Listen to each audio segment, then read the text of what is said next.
Okay. So welcome everyone, and thank you for joining us for this information session. This information session is to introduce our upcoming mathematical study group. So this is an event that will be hosted by the BIOREME Network, supported by the Quantitative Systems Pharmacology Network, alongside Innovate UK Business Connect. So this is the third study group that the BIOREME Network will be delivering. And in this information session, you'll find out a bit more about what the study group, what is a study group, how you can get involved, and what may be the benefits of your involvement. So my name is Anne Canning. I'm the project manager for the BIOREME Network. You'll also hear from today Professor Bindi Brook, who is the chair of the BIOREME Network. Unfortunately, Marcus Tyndall is unwell today, so not able to join us, but Bindi will be presenting a few notes on the Quantitative Systems Pharmacology Network. We're also delighted to be joined by two previous companies who have participated in our earlier study groups, who will be talking to their own experiences of participating in our previous events. So with that, I shall pass over to Bindi, who will introduce the BIOREME Network. Thanks. So will I be able to forward the slides myself, or I will do that for now, if that's okay. Okay. So welcome everyone. Thank you for joining us today. So who are we? Basically, is the first thing I should try to answer. We're a network funded by the UK EPSRC. We're now an international community of over 200 researchers from multiple disciplines, from academics through to charities and industry representatives. And I'm hosted here at the University of Nottingham, chaired by myself, and we have a leadership team of 6 higher education institutions, and this includes mathematicians, computational models, bioengineers, and respiratory clinicians. Next slide, please. So our vision, what we're about, is essentially to try and break down silos that have developed over the years, where lots of us have been doing modeling in one silo, and there's lots of advances in imaging and biosensors, breath sensing, and other diagnostic monitoring type technologies. And we really wanted to break down these silos to really bring modeling and respiratory medicine together. And we're doing this through a number of different ways, and they're listed here. Essentially, we're trying to bridge the gaps between different academic disciplines, industries, and patients, and to bring together approaches and technologies and develop new ones that can address essentially clinical translation. Oh, sorry, I can't do this myself. Anne, the next slide, please. So the network is centered on these 4 themes that are part of EPSRC grant challenges, and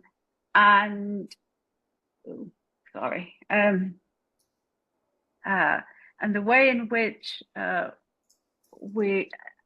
we're bringing together the different disciplines and so on, as I've talked about before, is through these different events. So clinicians and academics and industry representatives interested in these 4 themes attend one of these types of events that we have previously and continued to hold, from grant development sandpits through workshops through to the study group that we're going to be talking about today. And this has helped us identify priority areas in each of these themes, and sort of bring together people for grant applications. Next slide, please. And so on. And the whole thing about, and the whole point about this network is really to provide these cross-cutting approaches and technologies that go across these themes, and to address our vision of clinical translation. And then the outcomes are essentially large research grant applications, but also things like outreach, training, and sort of inspiring the next generation of respiratory scientists. Next slide, please. So far, we've been going about 2.5 years now, or a bit over, and so far we've been supporting, as I said before, grant applications, and through that we've essentially been successful in supporting grants that come to over £7.8 million. These grants are essentially in the treatment and diagnosis of lung disease, and you can see the breakdown of where that funding has gone.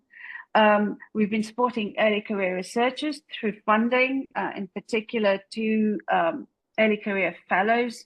They've done so they're doing 1 year and 1.5 year fellowship, 5 undergraduate research projects, internships, and we've supported over 60 ECRs to support knowledge exchange activities. And then through public engagement at national and international, at local and national events, such as science fairs and the British Science Festival, we've been doing outreach, and the idea being to inspire next generation of respiratory scientists. And I think, sorry, go ahead. Next slide, please. So I think so here, this is Professor Marcus Stindl wasn't able to attend, so I'll only really be able to give the briefest of outlines here. The QSP network is a UK-wide one, started back in September 2015. Next slide, please. Although it's UK-wide, it has international reach. They do have a large number of members across the world. They have about half of the membership is from industry, so pharmaceutical companies and so on. This topic of quantitative systems pharmacology is growing in recognition in the pharmacological sciences, and a large number of the pharmaceutical industries that are members of this network actually have groups within their companies that are devoted to quantitative systems pharmacology, where modeling actually aids or informs drug discovery to a large extent. Next slide, please. These are just some example output, some example papers that you might be interested. If you want to, we can send you a list of these if you're interested, but I won't read them out at this point. But yeah, and I think that's all I wanted to say on that. Oh, and the organizing committee of the QSP network is listed there, with Professor Marcus Stindl as the main, the chair. I forget what his official title is on that. Okay, I'll stop there and hand over back to Anne. Thanks. Thank you, Bindi. So we are just going to introduce the idea of a mathematical study group. So these are focus workshops driven by specific challenges. So the idea of mathematical study groups has been around for a number of years, and the kind of general premise behind it is to bring the knowledge that is held within the mathematical sciences or physical sciences community to other research areas or other industries or sectors who may benefit from that knowledge that they could bring for some of the challenges that they're facing. So in particular, for this study group, we welcome challenges from industry, from clinicians, but also from the kind of biological sciences research community as well, who may have some challenges that could benefit from input from mathematical expertise. The general idea is that it's an intensive 5-day workshop whereby these challenges are presented on day one, and the multidisciplinary participants focus their efforts on tackling these challenges over the course of those 5 days, working intensively with support from the challenge owners. And the hope is that these will drive interdisciplinary collaborations between the industry, clinicians and mathematical researchers, and hopefully make some progress in those areas presented. So what happens at a study group? So the industry clinicians or researchers present their research challenges on day one. As mentioned, these are then tackled over a course of 5 days by those multidisciplinary research teams. And on the final day, the participants present their outcomes, and thereafter they produce a technical report, which is both shared with the challenge owners, those who initially presented the challenge, and we do also share that publicly available. So some of the benefits are to generate new collaborations with academic researchers for the industry or clinical participants. There's the potential to generate new research grant applications, which stem from some of the ideas and progress made at these study groups. For the challenge owners, the hope is that during the course of those 5 days that the researchers present some new approaches or solutions that help to move that challenge forward. We never say that the challenge will necessarily, be completed with a clear-cut solution, but that some ideas are generated, some paths forward are created towards that research challenge. And as mentioned, there'll be the researchers produce a technical report which is dedicated to that challenge to detail those new insights. So we are delighted to be joined by two individuals from companies who have previously participated actually in the first study group that we hosted back in April 2022. So we're joined by Arshia from the company Eupnoos and Josie from Global Access Diagnostics, who have kindly joined us today just to talk to their experiences of participating in the study group. And I think I put, Arshia slide first. So Arshia, if you're happy to speak to your slides, I will move them forward. So please. Sure, absolutely. Hello, everybody. I'm really pleased to have this opportunity to talk a little bit about the project that we did with the BIOREME group. So this was, as Anne said, one of the first projects that we've done, and I hope that we're going to do many more. If we move to the next slide, Anne, maybe I could set a little bit of context. Thank you. So let me explain a little bit about what our technology is about. We are an audio phenotyping platform that analyzes spectral data collected through breath sound, so basically blowing into the smartphone. And we make sense of this data to look for spectral biomarkers associated with processes in the airways. And by analyzing these biomarkers, we identify if a patient has symptoms of airway obstruction, and that is a precursor to asthma, COPD, or they have airway restriction, which could lead to a diagnosis of fibrosis.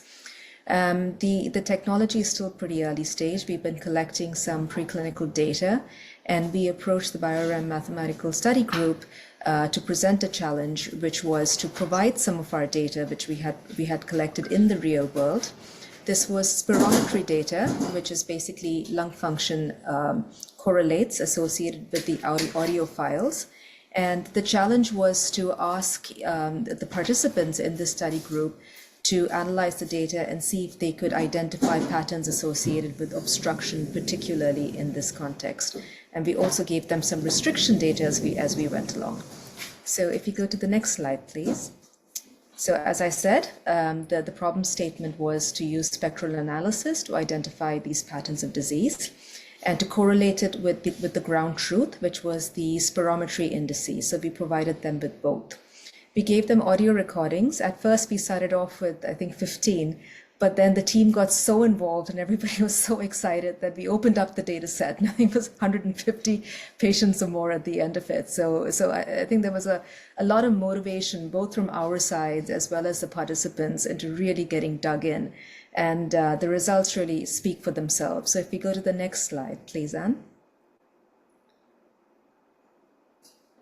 Here you see some of the outcomes from that piece. Now remember, this was exactly 2 days. It wasn't more than that. And what was actually achieved was pretty spectacular. So we were able to very clearly show that there were these 3 different classes from the data that was provided. There was some support from our team for the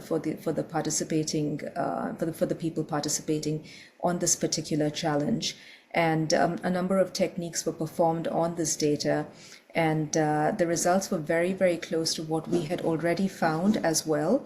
And I think what was amazing is that some of the techniques that were explored were novel. These weren't things that we had managed to perform, but these were things that we were actually thinking about.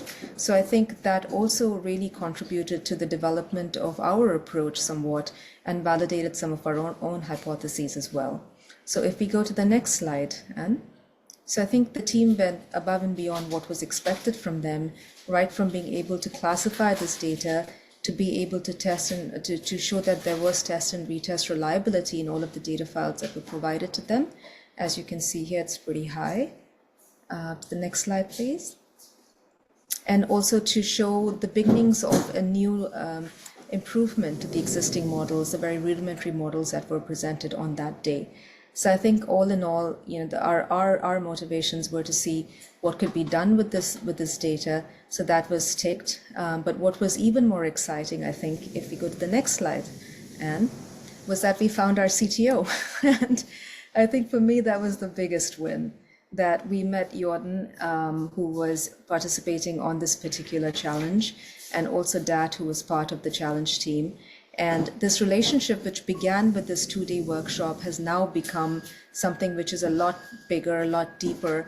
And all I can say is that, the study group has really been fundamental in driving not just the value in the company, but building our team and also helping us get to the next stage in both our product development and also growth as a company.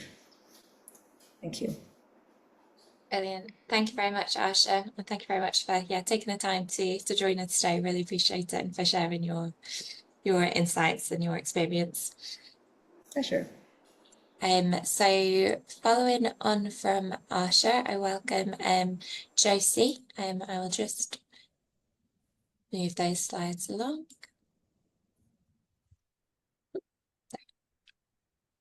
Who is joining us from Global Access Diagnostics, and Josie is the data science manager there. Great. Hi, everyone. Thanks for the opportunity to present, Anne and Bindi. So I'm Josie. I'm one of the challenge owners from the group in 2022, and I'm the data science manager at Global Access Diagnostics. So we're a diagnostics company that specializes in lateral flow tests for various different diseases, including sepsis, UTI, and various others. So the product we submitted for the challenge is called Head Start, and it's a home respiratory monitoring system for patients with COPD to help them manage the disease. So I'll initially start off with an overview of the challenge and then go into our motivation for taking part in the challenge, and then finally the outcomes from participation. Next slide, please. Thanks. So as mentioned, the product Head Start is a digital self-management system for monitoring COPD patients with the aim of giving them advanced warnings of an exacerbations or flare-up. It's made of 3 parts. So we have a lateral flow test that detects 5 different urinary biomarkers of infection in the patient's urine. So it's minimally invasive. And this comes with a lateral flow reader that measures concentrations of these 5 biomarkers. And finally, a mobile phone app that stores this data in the cloud. And it's also integrated into an algorithm. And the aim of that algorithm is to tell the patient their risk of having an exacerbation. So that's where the challenge came in. The challenge was with the algorithm. And on the next slide, I'll just go into a bit of our motivation for joining. So we had developed an artificial neural network algorithm to monitor these patient urine biomarkers and warn them of an upcoming exacerbation, but it needed further development and potentially to improve the diagnostic accuracy. And we also thought of maybe including some mechanistic modeling as well. So in terms of the overview of the challenge, we wanted to make the algorithm a bit more generalizable. So we wanted to produce patient-specific baselines for each patient, and that way we can calculate any elevated biomarker levels, and we wanted to interpret this correctly. So we had quite a bit of data. We had over 25,000 daily measurements from these 5 different biomarkers, and that came from 89 patients over a period of around 6 months. And in terms of the outcome from participation, so we had a very enthusiastic group with lots of participation. We saw them twice in person at the very beginning of the project and at the very end. And we did have some meetings online in between as well to discuss any questions they had during the analysis. So we had 2 proposed modifications to the existing pipeline, incorporating new analytical techniques. And we also had a very detailed report at the end outlining the methods they used and the results from the study. And it was really good collaborating with all these different individuals from diverse academic backgrounds, and it helped provide a very fresh perspective and different new innovative approaches to addressing the challenge, ways that we'd never even thought of to begin with. And we also had the opportunity to liaise with clinicians and experts in the field of respiratory diseases. And so we had very productive discussions, not only about the algorithm and the data analysis, but also issues surrounding, for example, the gold standard and diagnosis of COPD exacerbations. So overall, it was a very productive and very valuable collaboration, and we came out with some new innovative ideas and with very meaningful discussions. So definitely recommend. Thank you. A challenge. So just the mathematical study group itself will be held at the University of Nottingham at the beginning of April, the 7th to 11th of April next spring. We ask that challenges are submitted by the 13th of December, so you've still got a few weeks to put your challenge together. And as mentioned, if you do have any questions and want to talk through any specifics around the challenge before you do, then please do contact the team on contact@bioreme.net. We'll be very happy to discuss that in a bit more detail. In terms of what's required to submit a challenge, we ask that you just submit a 1-page research challenge, which includes some of the basic information about the challenge that you're submitting, the background, the problem, the type of data that you have available, any particular, relevant expertise that you would like to help tackle that challenge. That helps us when encouraging researchers to participate in the event itself, to make sure we've got the right range of skill set in the participants to support your particular challenge and your motivations to participate. The challenges will be reviewed by our members of the BIOREME Steering Committee, as well as from the Quantitative Systems Pharmacology Network and support from DAWN. And we're aiming to give the outcome of whether we'd like to proceed with the challenge, whether we think it's suitable, in early January. And then a summary of the challenge will be made available online, and that aids in encouraging researchers to participate if they've got interest in that particular challenge. So yeah, there's a QR code there, but we should be able to access our website using that bit.ly link as well, where there's quite a bit more information as well on the study group. So just with respect to what makes a good challenge, so there's kind of some key criteria. So we asked that the challenges do fall within the remit of this workshop. By that we mean related to respiratory medicine, and you know that we mean that in quite a broad sense, whether you know it's respiratory infection or cancer or therapeutics or you know support drug delivery or medical device design, etc. So that's quite a broad definition. We do ask that the challenge is posed for the audience who will be tackling it, so for mathematical, computational, modelling experts, to try and make the challenge suitable in scope for a 5-day workshop. So you know they haven't tackled the challenge, you know, within the first afternoon, which is unlikely, and you know, to make sure that there's enough of a problem there to engage and to explore in detail over the course of 4 or 5 days.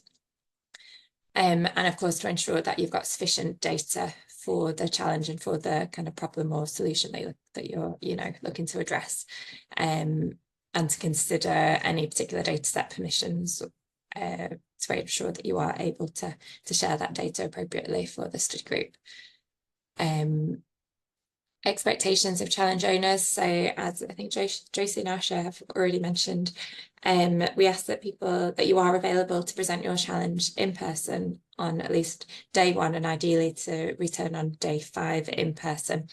Particularly important on day 1 so that the participants can really understand the challenge that you're presenting and ask questions and engage with you on that day. It's worth noting the participants won't choose the challenge that they'll work on until day 1 of the study group. So it's really good opportunity for them to get to know you and the challenge and whether they want to proceed with that particular challenge through the rest of the week. We ask that you acknowledge BIOREME and any activity that follow on directly from the workshop. And we do also want to continue to hear from you and find out what outcomes and progress have happened for you, for your companies, for your challenge going forward, to keep track of any kind of onward impacts that are generated from the initiative. Just regarding data and IP, so we ask that the data that you provide is made temporarily available for the study group duration to the researchers. So previously we've set up a shared working space where that data is shared and access is provided to those who choose to work on that challenge for those 5 days. Any IP remains with the authors, with the researchers, and we ask that if any onward collaborations are formed or any ideas develop that you are interested in pursuing further, that partnerships are more formal partnerships are then developed and arranged between yourselves and those researchers and the institutions that they come from. Given the nature of the study group, we will have researchers who work in many different institutions across the UK and beyond, so any sort of data sharing agreement in advance of the workshop isn't kind of practically feasible, so just to bear that in mind when developing any challenge. And that was everything that we wanted to say. Just open up to see if anyone does have any more questions or any more comments.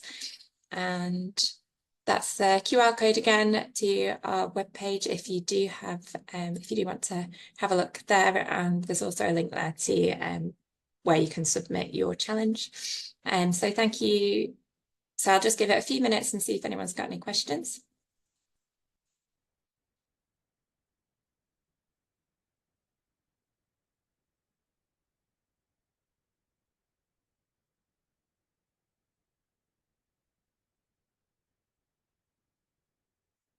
Okay.